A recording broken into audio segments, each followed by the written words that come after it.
Pembahasan meliputi 1.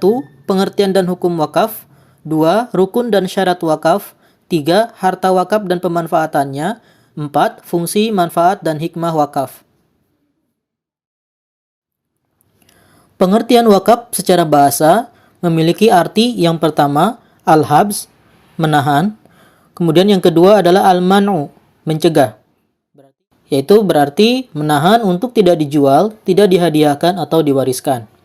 Adapun pengertian secara istilah, wakaf adalah suatu ungkapan yang mengandung penahanan harta miliknya kepada orang lain atau lembaga dengan cara menyerahkan suatu benda yang kekal zatnya untuk diambil manfaatnya oleh masyarakat.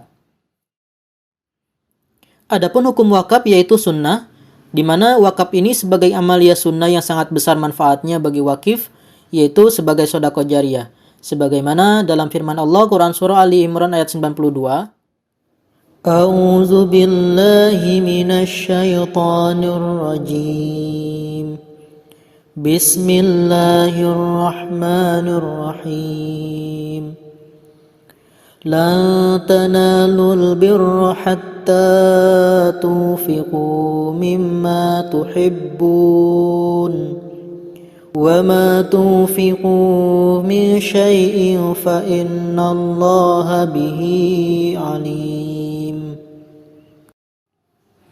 Kemudian hadis riwayat Bukhari Muslim, an Abi Hurairah anna Rasulullah qala, "Idza matal insanu inqata'a 'amaluhu illa min thalathin, shadaqatin jariyatin aw ilmin yunfa'u bihi aw waladin salihin yad'u lahu."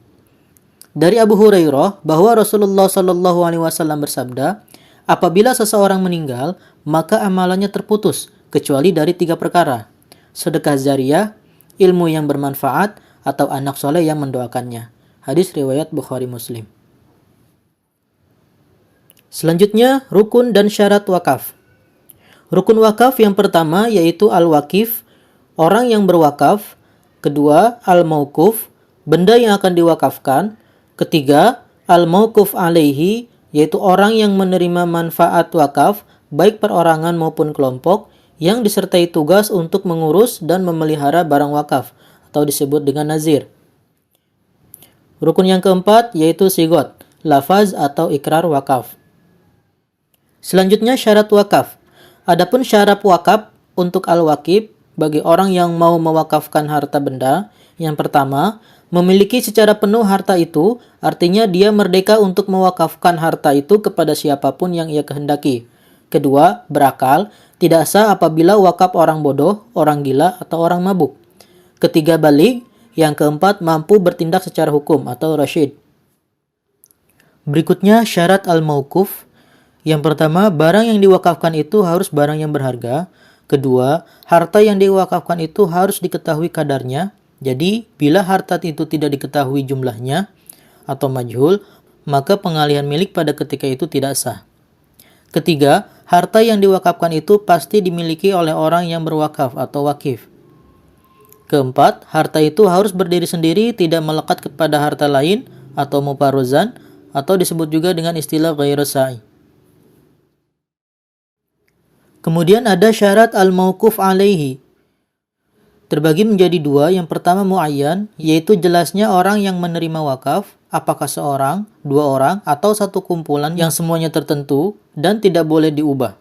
Syaratnya adalah orang yang boleh memiliki harta, di antaranya orang muslim, merdeka, kafir zimni, atau non-muslim yang bersahabat.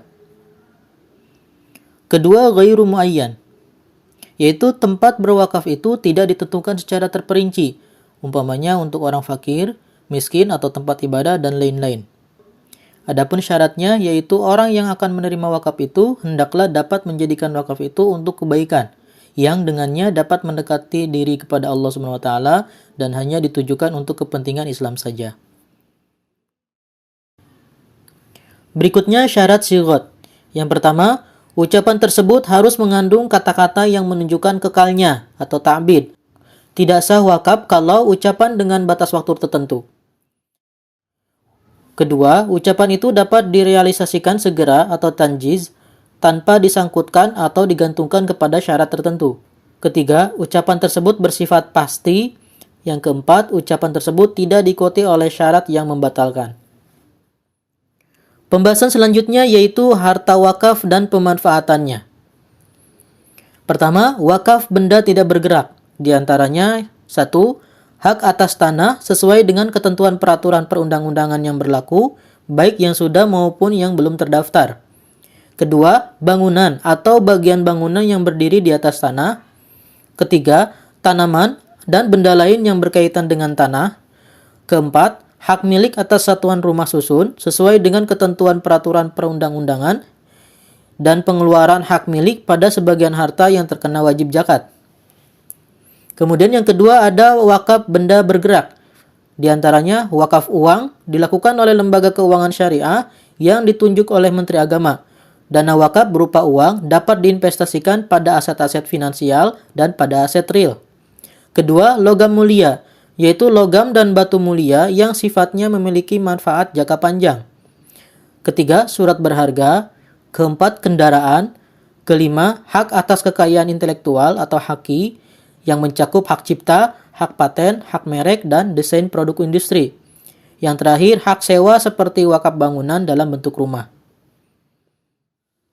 Selanjutnya, pembahasan yang terakhir, fungsi, hikmah, dan manfaat wakaf. Adapun fungsi wakaf terbagi menjadi 4. Yang pertama ada fungsi ekonomi, di mana salah satu aspek yang terpenting dari wakaf adalah keadaan sebagai suatu sistem transfer kekayaan yang efektif. Yang kedua, fungsi sosial. Bila wakaf diurus dan dilaksanakan dengan baik, berbagai kekurangan akan fasilitas dalam masyarakat akan lebih mudah teratasi. Ketiga, sebagai fungsi ibadah, wakaf merupakan satu bagian ibadah dalam pelaksanaan perintah Allah Subhanahu wa taala serta dalam memperkokoh hubungan dengan Allah. Yang terakhir yaitu fungsi akhlak. Wakaf akan menumbuhkan akhlak yang baik di mana setiap orang rela mengorbankan apa yang paling dicintainya untuk suatu tujuan yang lebih tinggi daripada kepentingan pribadinya. Berikutnya, hikmah wakaf. Yang pertama, sebagai salah satu cara beribadah kepada Allah Subhanahu wa taala. Kedua, membuka jalan bagi orang yang beriman yang gemar berwakaf dan berlomba-lomba dalam amal kebajikan dan mengharapkan pahala.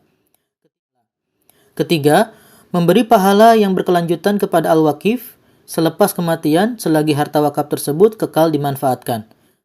Keempat, untuk kebaikan Islam seperti membina masjid, tanah perkuburan, dan sebagainya.